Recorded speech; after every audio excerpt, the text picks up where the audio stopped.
ഇവിടെ വന്ന് പങ്കുവയ്ക്കണം. വരുവിൻ.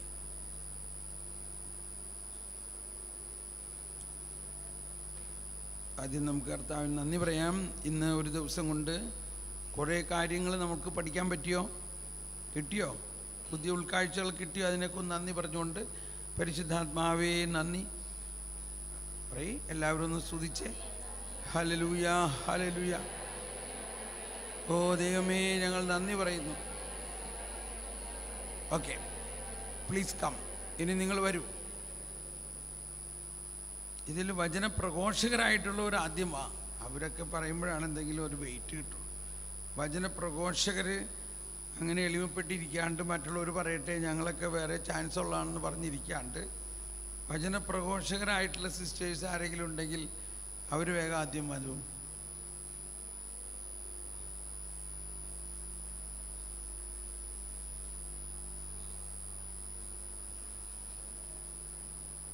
അവർക്ക് നമുക്ക് ആദ്യം ചാൻസ് കൊടുക്കാം. അവർ വചനപ്രഘോഷകരല്ലേ, അവർ ആദ്യം പറയട്ടെ. വചനപ്രഘോഷകർ ആരുമില്ല. സിസ്റ്റർ ചർച്ചിലിൻ വായോ. അത് കഴിഞ്ഞിട്ട് ടീച്ചേഴ്സ്, സ്കൂൾ ടീച്ചേഴ്സ്, പ്രിൻസിപ്പൽമാർ ഇവിടെ ഇങ്ങോട്ട് വായി. സിസ്റ്റർ ഇവിടെ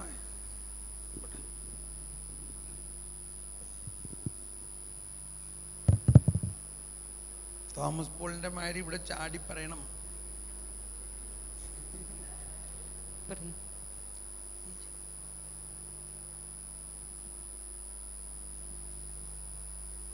പ്രൈസ് ദി ലോർഡ്. സങ്കീർത്തനം 1000 കർത്താവിന് 1000 വർഷങ്ങൾക്ക് മുമ്പ് തന്നെ ഇസ്രായേൽ ജനം ഉരുവിട്ടിരുന്ന പ്രാർത്ഥനയാണ്. ഈശോയും പരിശുദ്ധ അമ്മയും ഒക്കെ നിരന്തരം പ്രാർത്ഥിച്ചു കൊണ്ടിരുന്ന, ചാൻറ്റ് ചെയ്തുകൊണ്ടിരുന്നതാണ് സങ്കീർത്തനങ്ങൾ. അത് നമ്മുടെ ഈശോയിലൂടെ നമുക്ക് ഓരോരുത്തർക്കും മാനവകുലം മുഴുവനും കൈവരുവാൻ പോകുന്ന രക്ഷയെക്കുറിച്ചുള്ള സന്ദേശങ്ങളാണ്. ആ രക്ഷയുടെ അച്ചാരമായിട്ടുള്ള കാര്യങ്ങളാണ് സങ്കീർത്തനത്തിൽ കാച്ചിക്കുറുക്കി നമുക്ക് തന്നിരിക്കുന്നത്. പ്രവചനങ്ങളാണ്. അപ്പോൾ അത് ഇന്ന് 150 സങ്കീർത്തനങ്ങളും യൂറോപ്പിലൊക്കെ ആശ്രമങ്ങളിലും മഠങ്ങളിലുമൊക്കെ അത് നിരന്തരം ഇങ്ങനെ ഉരുവിടുന്നു, ചാൻറ്റ് ചെയ്തുകൊണ്ടിരിക്കുന്നു. അതൊരു വിശുദ്ധിയുടെ തരംഗം ലോകം മുഴുവൻ നമുക്കും അതിൻ്റെ ഓഹരി കിട്ടുന്നുണ്ട്. അതെനിക്ക് ഭയങ്കര സന്തോഷം തോന്നി. അത് ഞാൻ യൂറോപ്പിലെ ഏറ്റവും ധാർമ്മിക അധപ്പതനമുള്ള സ്ഥലത്തിൻ്റെ പേര് ഞാൻ മറന്നുപോയി. ഒരിക്കൽ ഞാൻ എവിടെയോ കേട്ടതാണ്. അവിടെ ഇങ്ങനെ മുഴുവൻ നേരവും സങ്കീർത്തനം ഉരുവിടുന്ന ഒരു സിസ്റ്റേഴ്സിൻ്റെ കോൺവെൻ്റ് ഉണ്ടെന്ന്. അപ്പോൾ അവരൊരു ദ്വീപിലാണ്. ബ്രദർ കണ്ടിട്ടുണ്ടായിരിക്കും. ആ ദ്വീപിൽ സിസ്റ്റേഴ്സ് ഒരു മഠം സ്ഥാപിച്ചിരിക്കുന്നത്. അവിടെ ഈ മുഴുവൻ നേരവും ഇങ്ങനെ യാമപ്രാർത്ഥനകൾ അല്ലെ സങ്കീർത്തനങ്ങൾ മാത്രം ഉരുവിട്ടുകൊണ്ട് ജീവിക്കുന്നതാണ് അവരുടെ പ്രേക്ഷിത പ്രവർത്തനം. അപ്പോൾ അവിടെ മുഴുവൻ ഇങ്ങനെ മോശമായ സെക്ഷൽ അരാജകത്വത്തിൻ്റെ ഒരു നാടാണ്. ആ നെഗറ്റീവ് തരംഗങ്ങളെ നിർവീര്യമാക്കിക്കൊണ്ട് അവരുടെ ആശ്രമത്തിൽ നിന്ന് ഉയരുന്ന ആ ചാൻറ്റിങ് അവിടെ മുഴുവൻ വിശദീകരിച്ചുകൊണ്ട് പോകുമ്പോൾ ഒത്തിരി ആളുകളൊക്കെ ഇത് കേട്ട് അവിടെ ആശ്രമത്തിലേക്ക് വരും. മൗനമായിട്ട് അവരും, അല്ലെങ്കിൽ കുറച്ച് കഴിയുമ്പോൾ അവരും ആ പ്രാർത്ഥനയുടെ ശൈലിയിലേക്ക് വന്ന് വിശദീകരിക്കപ്പെടുന്ന ഒരു ശുശ്രൂഷയെക്കുറിച്ച് കേട്ടിട്ടുണ്ട്. ബ്രദർ ഇത് പറഞ്ഞപ്പോൾ എൻ്റെ മനസ്സിൽ അത് പെട്ടെന്ന് ഓർമ്മ വന്നു. അപ്പോൾ ഇങ്ങനെ ഈ മഹത്തായ രാത്രിയിലും പ്രഭാതത്തിലും പ്രദോഷത്തിലും സായം സന്ധ്യയിലും ഞാൻ ആവലാതിപ്പെട്ട് കരയും, അങ്ങ് എൻ്റെ പ്രാർത്ഥന കേൾക്കും എന്നുള്ള സങ്കീർത്തകൻ്റെ ആ വിശ്വാസദാർഢ്യം നമ്മുടേതായിരിക്കണമെന്നുള്ള ഒരു ആഗ്രഹത്തോടെയാണ് ഞാനത് കേട്ടത്. നമ്മുടെ എല്ലാവരുടെയും ആയിരിക്കണം. പിന്നെ 38 ബ്രദർ ഒരു കാര്യം പറഞ്ഞു. ഞാനിങ്ങനെ പാട്ടൊക്കെ ഒത്തിരി എഴുതുന്ന ആളാണ്. ഞാൻ വർഷങ്ങൾക്ക് മുമ്പേ ബ്രദറിൻ്റെ ശുശ്രൂഷകളിൽ പങ്കുകൊണ്ടിട്ടുണ്ട്. അപ്പോൾ ഞാൻ ഇതൊക്കെ പഠിക്കുകയൊക്കെ ചെയ്തിട്ടുണ്ട്. ഈ പാട്ടുകളൊക്കെ നല്ല മനോഹരമായിട്ട് നല്ല അഭിഷേകമുള്ള പാട്ടുകളൊക്കെ എഴുതിക്കൊണ്ട് വന്ന് ഓരോ കൺവെൻഷനിലും ധ്യാനത്തിലൊക്കെ നമ്മളെ പഠിപ്പിച്ച് ഒരുപാട് നല്ല പാട്ടുകൾ, ഇപ്പോഴും അഭിഷേകമുള്ള പാട്ടാണ്. ഇപ്പോൾ ഈ പരിശുദ്ധാത്മാവിൻ്റെ നമ്മൾ പാടുന്നതും അങ്ങനെയുള്ള ഒരു പാട്ടാണ് ഏറ്റവും അഭിഷേകമുള്ളത്. അപ്പോൾ അങ്ങനത്തുള്ള പാട്ടുകളൊക്കെ എഴുതുന്നത് ബ്രദറിന് വലിയൊരു പ്രത്യേക ഒരു വിളിയും നിയോഗമായിരുന്നു.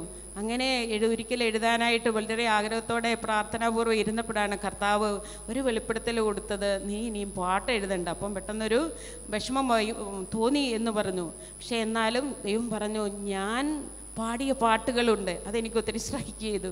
ഞാൻ പാടിയ പാട്ടുകൾ ഉണ്ട്, അത് നീ ഇനി പാടിയാൽ മതി. അന്ന് മുതൽ തുടങ്ങിയതാണ് ഈ സങ്കീർത്തനം.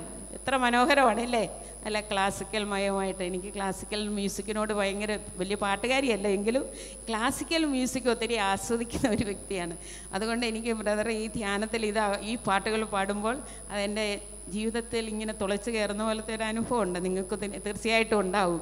അപ്പോൾ നമ്മളെ അത് വിശദീകരിച്ചുകൊണ്ട് നമ്മളെ കൂടി ഇവിടെ മുഴുവൻ വിശദീകരിച്ച് ലോകത്തിലേക്ക് പോകണം. ഇപ്പോൾ ഞങ്ങൾ ഈ കാർമൽ മൗണ്ടിൽ അതിൻ്റെ തരംഗം വീഴുന്നതിൽ അതിലേറെ സന്തോഷത്തോടെയാണ് ഞാനിവിടെ നിൽക്കുന്നത്.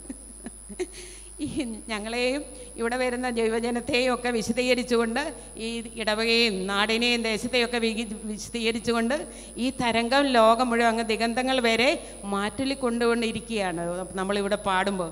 അതുകൊണ്ട് ഈ ചേച്ചിമാർ പാടുന്നവർ വളരെ മനോഹരമായിട്ട്, സിസ്റ്ററൊക്കെ ഇത് പാടുന്നുണ്ട്. അപ്പോൾ ഇടയ്ക്കിടയ്ക്ക് അവരിങ്ങനെ പറയുന്നുണ്ട്, നിങ്ങൾ എല്ലാവരും പാടുന്നില്ല, ഉറക്കെ പാടണം. ഇടയ്ക്ക് അങ്ങനെ ഒരു കമൻറ്റ് പറഞ്ഞപ്പോഴേ ബ്രദർ ചാടി സ്റ്റേജിൽ വന്നു. നിങ്ങൾ ശ്രദ്ധിച്ചോ?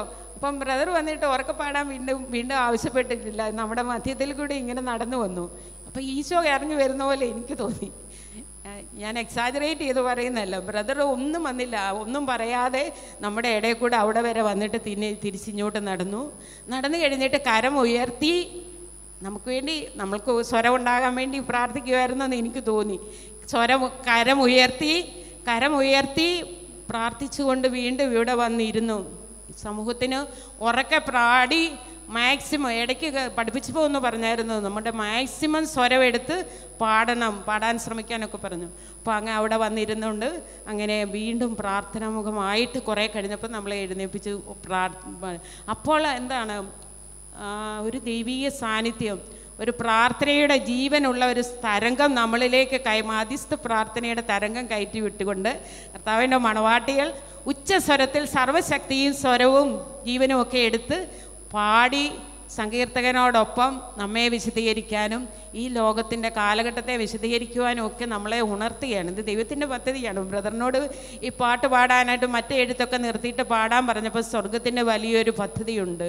അപ്പോൾ നമ്മളിങ്ങനെ ഈ ഓരോന്നിനും ഇടയ്ക്കൂടെ ഒത്തിരി കാര്യങ്ങൾ നമ്മളെ ദൈവം പരിശുദ്ധാത്മാവ് പഠിപ്പിക്കുന്നുണ്ടേന്ന് എനിക്ക് അനുഭവപ്പെട്ടു. നിങ്ങൾക്കും അനുഭവപ്പെടുന്നുണ്ടായിരിക്കും തീർച്ചയായിട്ടും. അപ്പോൾ ഇവിടെ തരുന്ന ക്ലാസ്സിൽ പറഞ്ഞു തരികയോ പഠിപ്പിക്കുകയോ ചെയ്യുന്ന വരികളോ വചനങ്ങളോ മാത്രമല്ല, അതിൻ്റെ ഇടയിൽ കൂടെയും വരികൾ തരുന്നുണ്ട്, അർത്ഥങ്ങൾ തരുന്നുണ്ട്, സന്ദേശങ്ങൾ നമുക്ക് കാണാനും കേൾക്കാനും. ബ്രദർ ഇവിടെ നമ്മുടെ മുമ്പിലിരുന്ന് ഈ മുഴുവൻ നേരം നിന്നുകൊണ്ട് പഠിപ്പിക്കുകയും പിന്നെ വിശുദ്ധ കുർബാനയിൽ പങ്കുകൊള്ളുകയും കുർബാനയെക്കുറിച്ചുള്ള റെഫറൻസസൊക്കെ ഇടയ്ക്കൊക്കെ തന്നുകൊണ്ട് അതിലെ പ്രാർത്ഥനകളിലേക്ക് നമ്മളെ ഉൾച്ചേർത്തുകൊണ്ട് വലിയ ഒരു ആഴപ്പെട്ടുള്ള ഒരു അനുഭവത്തിലേക്ക് കൊണ്ടുപോവുകയൊക്കെ ചെയ്യുമ്പോൾ അദ്ദേഹത്തിൻ്റെ ജീവിതം തന്നെ നമുക്കൊരു സുവിശേഷമാണ്. ജീവിതം തന്നെ ഒരു സുവിശേഷമായിട്ട് എനിക്ക് അനുഭവപ്പെടാറുണ്ട്. അത് കൂടുതൽ ശ്രദ്ധിക്കുമ്പോൾ നമുക്കും അത് കൂടുതൽ അനുഭവമാകും എന്നെനിക്ക് തോന്നുന്നു. പ്രഭാഷകൻ 38:24 പറഞ്ഞു അല്ലേ, പണ്ഡിതൻ എന്താ വചനം, എന്താ വചനം? പ്രകാശം. പണ്ഡിതന്റെ വിജ്ഞാനം വിശ്രമത്തെ ആശ്രയിച്ചിരിക്കുന്നു. ഒന്നുകൂടെ വായിച്ചേ. പണ്ഡിതന്റെ വിജ്ഞാനം വിശ്രമത്തെ ആശ്രയിച്ചിരിക്കുന്നു. പറയാമോ ഒന്ന്? പണ്ഡിതന്റെ വിജ്ഞാനം വിശ്രമത്തെ ആശ്രയിച്ചിരിക്കുന്നു. വ്യഗ്രതകൾ ഒഴിഞ്ഞാലേ ജ്ഞാനം ലഭിക്കൂ. ജ്ഞാനം ലഭിക്കുള്ളൂ. നമുക്ക് ഇത് അർത്ഥവത്തല്ലേ ഇല്ലേ?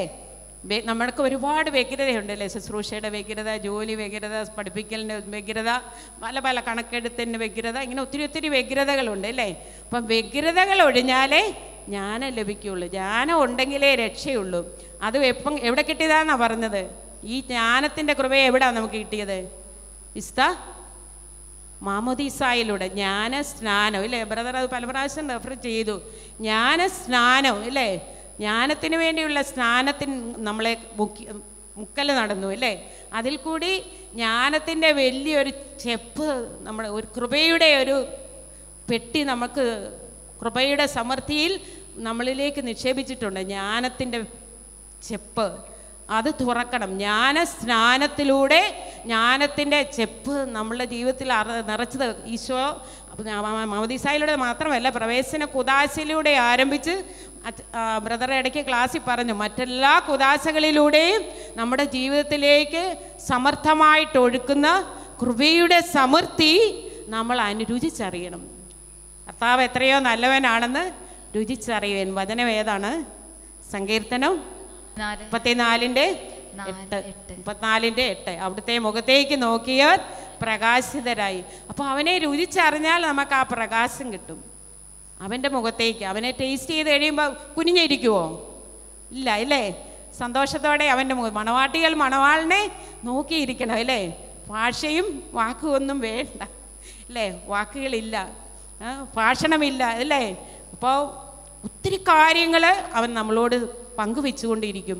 അപ്പോൾ അതിനാണ് വ്യഗ്രത വിട്ടിട്ട് അവനോടൊപ്പം ഇരിക്കണമെന്ന് പറയുന്നത്, അല്ലേ? വ്യഗ്രത വിട്ടിട്ട് വിശ്രമിച്ച പണ്ഡിതന് ജ്ഞാനം കിട്ടുന്നത് പോലെ സമർപ്പിതയ്ക്ക്, മണവാട്ടിക്ക് ശരിക്കുള്ള അറിവ്, ജ്ഞാനം ലഭിക്കണമെങ്കിൽ ജ്ഞാനം പകർന്നു തരുന്നവൻ്റെ മുഖത്തേക്ക് നോക്കിയിരിക്കണം. അതിനുള്ള കൃപയ്ക്ക് വേണ്ടിയാണ് ഇപ്പം പണ്ഡിതന് ജ്ഞാനം. ഇപ്പം ആ ഒരു സങ്കീർത്തനം പ്രഭാഷകൻ്റെ 38:24 നിങ്ങൾക്കുള്ള വചനമാണെന്ന് പറഞ്ഞപ്പോൾ ദൈവമേ, ഞാൻ അതിശയിച്ചു പോയി. അതിൻ്റെ തുടർന്നുള്ള വചനങ്ങൾ ഇങ്ങനെ വായിച്ചപ്പോൾ ഇത് ഇത്രയും ഒരിക്കലും വായിക്കാത്തതുപോലെ എനിക്ക് തോന്നി. ഈ വചനം ഞാൻ വായിച്ചിട്ടുണ്ട്, പക്ഷേ ഇത് ഭയങ്കര പുതുമയുടെ ഒരു റെവലേഷൻ, വെളിപ്പെടുത്തലായിട്ട് തോന്നി. വായിച്ചിട്ടുണ്ടെങ്കിലും ഇപ്പോഴാണ് അതിൻ്റെ ഗുട്ടൻസ് മുഴുവൻ ഇങ്ങോട്ട് തുറന്നു വെച്ചതുപോലെ തമ്പുരാൻ തുറന്നു വെച്ചിട്ട്, ഇത് നിൻ്റെ ജീവിതത്തിൻ്റെ ഉള്ള സന്ദേശമാണ്. നീ എന്തെല്ലാം ചെയ്താലും, എത്ര തിരക്ക് പിടിച്ചോടി ശുശ്രൂഷകളൊക്കെ ചെയ്താലും സ്വസ്ഥമായിട്ട് ഇരിക്കാനായിട്ട്, വിശ്രമിക്കാനായിട്ട് സാധിക്കുന്നെങ്കിൽ, ഇല്ലെങ്കിൽ നിനക്ക് ജ്ഞാനം ലഭിക്കത്തില്ല. ജ്ഞാനമില്ലാത്ത ശുശ്രൂഷയ്ക്ക് ഫലമുണ്ടോ? ഇല്ല. അതുകൊണ്ട് പ്രിയപ്പെട്ടവരെ, നമുക്ക് വലിയ ജ്ഞാനത്തിന് വേണ്ടി പ്രാർത്ഥിക്കാം. എനിക്ക് തോന്നുന്നു ഞാൻ ഇത്രയും പറഞ്ഞാൽ മതിയെന്ന്. എല്ലാവർക്കും ചാൻസ് കിട്ടും. എല്ലാവരും വളരെ ശ്രദ്ധയോടെ ഇരുന്നതിന് നന്ദി. നമുക്ക് പരസ്പരം പ്രാർത്ഥിക്കാം. താങ്ക് യു സിസ്റ്റർ ടെർസി. ഞാനൊരു സംഗതി എനിക്ക് ഏറ്റവും സ്ട്രൈക്ക് ചെയ്ത് പറഞ്ഞില്ല, ബ്രദർ പറഞ്ഞു. അതും കൂടെ പറഞ്ഞില്ലെങ്കിൽ വലിയൊരു കുറച്ചിലായിരിക്കുമെന്ന് തോന്നുന്നു. എന്താണെന്നോ, ബ്രദർ ഒരു കാര്യം പറഞ്ഞു, എന്നെ ഈ ജോലിയിലേക്ക്, ഈ പുതിയ ശുശ്രൂഷയിലേക്ക് തമ്പുരാൻ വിളിച്ചപ്പം വലിയ എൻജിനീയറായിട്ട് അവാർഡൊക്കെ കിട്ടി ഷൈൻ ചെയ്യുന്ന ഒരു കാലത്താണ് കർത്താവ് ഇതെല്ലാം നിർത്തിയിട്ട് തമ്പുരാൻ്റെ ബിൽഡിങ്ങിന് വേണ്ടി, രാജ്യത്തിൻ്റെ പണിക്ക് വേണ്ടി വിളിച്ചു മാറ്റുന്നത്. അപ്പോൾ അങ്ങനെയുള്ളപ്പം ഇങ്ങനെ ചിന്തിച്ചു, എൻ്റെ മക്കളെയും ഭാര്യയെയും കുടുംബത്തെയും ഒക്കെ ഞാൻ എങ്ങനെ പോറ്റും? ഈ എൻജിനീയറിങ് ജോലിയും കാര്യങ്ങളും ഒക്കെ ഉപേക്ഷിച്ചാൽ ഞാൻ എങ്ങനെയാണ് അന്നിപ്പത്തിനുള്ള വക കിട്ടണമല്ലോ, കുടുംബം പോറ്റണ്ടേ? അതിനെക്കുറിച്ച് ചിന്തിച്ചപ്പോഴത്തേക്ക് കർത്താവ് പറഞ്ഞു, ആകാശത്തിലെ പറവകളെ നോക്കുവിൻ, വയലിലെ ശോശനകളെ നോക്കുവിൻ, അവയൊന്നും വിതയ്ക്കുകയോ കൊയ്യുകയോ ഒന്നും പറപ്പുരകളിൽ ശേഖരിക്കുന്നൊന്നുമില്ല, എങ്കിലും അവയേക്കാൾ ശ്രേഷ്ഠമായി, അവയേക്കാൾ മുന്നേ നിന്നെ ഞാൻ ഊട്ടും എന്ന് കർത്താവ് പറഞ്ഞു. അവയേക്കാൾ മുന്നേ നിന്നെ ഞാൻ ഊട്ടും, തീറ്റിപ്പോറ്റും എന്ന് പറഞ്ഞു. ഇതാണ് എൻ്റെ അപ്പോയിൻമെൻറ്റ് ഓർഡറും എൻ്റെ സാലറി സ്ലിപ്പും. അതെനിക്ക് ഒത്തിരി സ്ട്രൈക്ക് ചെയ്തു. അതിന് ഞാൻ അത് സ്വീകരിച്ചുകൊണ്ട് പുതിയ ജോലി സ്വീകരിച്ച് ഇത്രയും മനോഹരമായിട്ട് ഈ ശുശ്രൂഷ ദൈവവേല ചെയ്യുന്ന ബ്രദറിനെയും ടീമിനെയും അഭിനന്ദിക്കണ്ടേ? എന്ന് കൈയടിച്ച് ദൈവമുഖത്തം കരയറ്റാം. Thank you. Praise the Lord. അടുത്ത ആൾ വരാം.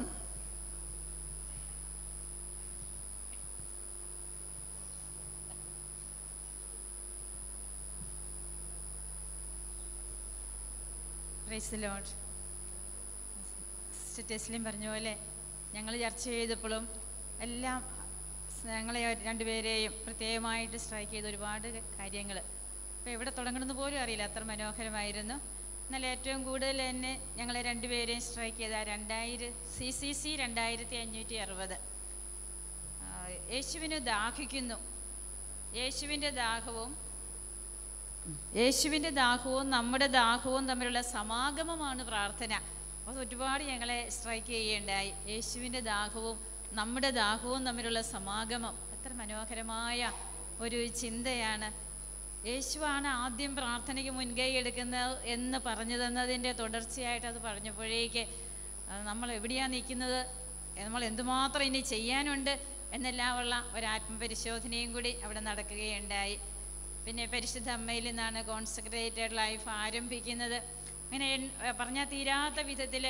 പിന്നെ വേറൊന്ന്, സങ്കീർത്തനം 42 വെള്ളച്ചാട്ടത്തിൻ്റെ ഇരമ്പൽ പോലെ അങ്ങയുടെ ഓളങ്ങളും തിരമാലകളും എൻ്റെ മീതെ കടന്നുപോയി എന്നൊക്കെ അങ്ങ് പറയുമ്പോഴേക്ക് അതിങ്ങനെ അതിൽ ലയിച്ച് ബ്രദർ പറയുമ്പോഴേ നമ്മളെ അത് കൂടുതലായിട്ട് സ്ട്രൈക്ക് ചെയ്യുകയാണ്.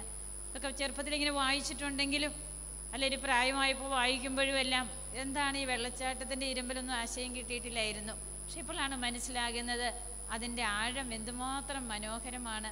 നമ്മൾ ഇതിങ്ങനെ പോയാൽ മതിയോ എന്നുള്ള ഒരു ആത്മപരിശോധന ഉണ്ടാവുകയുണ്ടായി.